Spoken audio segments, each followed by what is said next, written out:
चतुर लोमड़ी। एक बात की बात है, किसी घने जंगल में एक हाथी रहता था। वह बहुत बूढ़ा तथा कमजोर हो चुका था।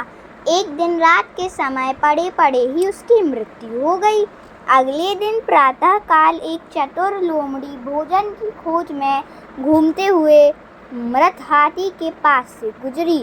उसने मृत हाथी को देखा तथा मन ही मन बहुत प्रसन्न हुई।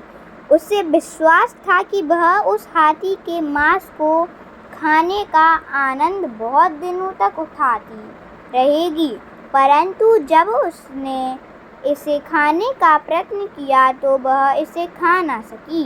हाथी की मोटी खाल को दांतों से काटना उसके बस की बात नहीं थी, अतः वह लाचार होकर रह गई। परंतु सब जानते थे कि लोमड़ी बहुत चतुर होती है, अतः उसने आशा का दामन न छोड़ा। वह गहनता से विचार करने लगी कि अब वह क्या करे तथा हाथी के मांस को खाने के लिए उसकी खाल में छिद्र किस प्रकार करे।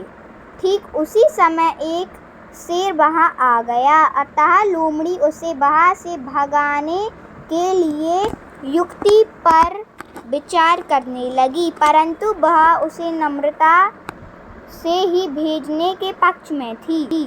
लोमड़ी शेर से बोली, हुजूर, यह एक मृत हाथी है।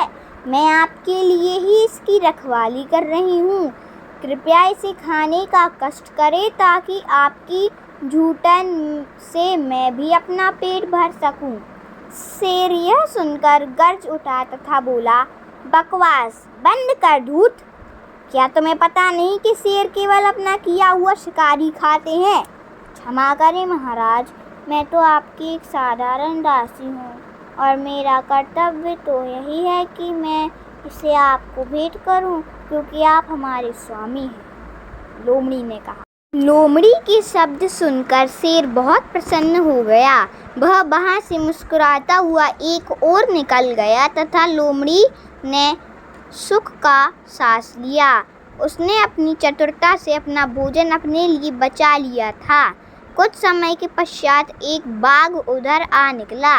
लोमड़ी ने मन में सोचा कि बाघ को किसी चाल से यहाँ से भगा देना चाहिए। शीघ्र ही उसने एक युक्ति सोच ली तथा उसे कार्य रूप देने की सोची। बाघ को नमस्कार करके लोमड़ी ने कहा, हुजूर, मुझ में कहने की तो हिम्मत नहीं है, परंतु आपका जीवन खतरे में है, अतः मेरी प्रार्थना है कि आप शीघ्र ही यहाँ से चले जाएं। कैसा खतरा? बाघ ने क्रोध में आकर पूछा। शेर ने इस हाथी को मारा है। मुझे इसकी रखवाली का आदेश देकर वह नदी में स्नान करने गया हुआ है, इसी कारण मैंने यह प्रार्थना आपसे की है, लोमड़ी ने कहा। लोमड़ी के शब्द सुनकर बाघ भयभीत हो गया तथा लोमड़ी से बोला, शेर को मेरे यहाँ आने के बारे को मैं मत बताना। ऐसा कहकर वह अपने प्राण बचाने के लिए वहाँ से चंपत हो गया। बाघ को गए अभी कुछ ही समय हुआ था कि एक खूंखार चीता वहाँ आ धमका। उसके तीखे दांत देखकर लोमड़ी ने निश्चय किया कि वह उसकी सहायता से हाथी की खाल में छिद्र भी कर लेगी, परंतु उसे मांस भी नहीं खाने देगी। अतः लोमड़ी ने चीते से कहा, आइए आइए जनाब, कहाँ रहते हैं आप? बहुत दिनों से कहीं दिखाई नहीं दिए। यदि मेरा अनुमान गलत नहीं है तो आप इस समय ही भूखे दिखाई दे रहे हैं, बहुत ज़्यादा वो भी। क्यों, ठीक है ना हुजूर? हाँ, तुम्हारी बात बिल्कुल ठीक है लोमड़ी जी। मैं इस समय बहुत ही भूखा हूँ, क्योंकि 2 दिन से कोई भी शिकार मेरे हाथ ही नहीं लगा है। वैसे क्या तुम बता सकती हो कि इस हाथी को किसने मारा है? चीते ने उत्सुकता से पूछा। इसे शेर ने मारा है श्रीमान जी। इस समय वह नदी पर स्नान करने गया है और मुझे इसकी रखवाली का आदेश देकर यहाँ ठहरने को कह गया है। फिर भी आप अपनी भूख शांत करने के लिए हाथी का थोड़ा सा मांस खा लो, कोई अंतर नहीं पड़ेगा। आइए अपनी भूख शांत करके शेर के आने से पहले यहाँ से निकल जाइए, लोमड़ी ने कहा। चीते को बहुत भूख लगी थी, अतः वह हाथी की मोटी खाल में अपने तीखे दांत गाड़कर उसे काटने लगा। लोमड़ी उसे बहुत ही ध्यान से निहार रही थी। जो ही चीते ने हाथी की खाल में छिद्र किया, लोमड़ी ऊंची आवाज से चिल्ला उठी, भाग जाइए हुजूर, शेर आ गया है। यह सुनकर चीता सिर पर पाँव रखकर भागा तथा उसने पीछे मुड़कर देखने का साहस न किया। लोमड़ी अपनी योजना की सफलता पर बहुत प्रसन्न। अतः चतुर लोमड़ी ने मृत हाथी का मांस खाना आरंभ कर दिया, क्योंकि उसे अब कोई चिंता नहीं थी। परंतु ठीक उसी समय एक अन्य लोमड़ी बाहर आ निकली और हाथी की ओर बढ़ी। इस लोमड़ी को हाथी की ओर बढ़ते हुए देखकर पहली लोमड़ी चिंतित हो उठी। कुछ सोचकर उसने निश्चय किया कि वह उससे युद्ध करके उसे परास्त करेगी तथा वहां से भगा देगी, ताकि वह मृत हाथी के सारे मांस को खाने का आनंद अकेले ही ले सके। अतः जो ही नई लोमड़ी हाथी के मांस को खाने के लिए उसके निकट पहुंची, पहली लोमड़ी ने उस पर आक्रमण कर दिया।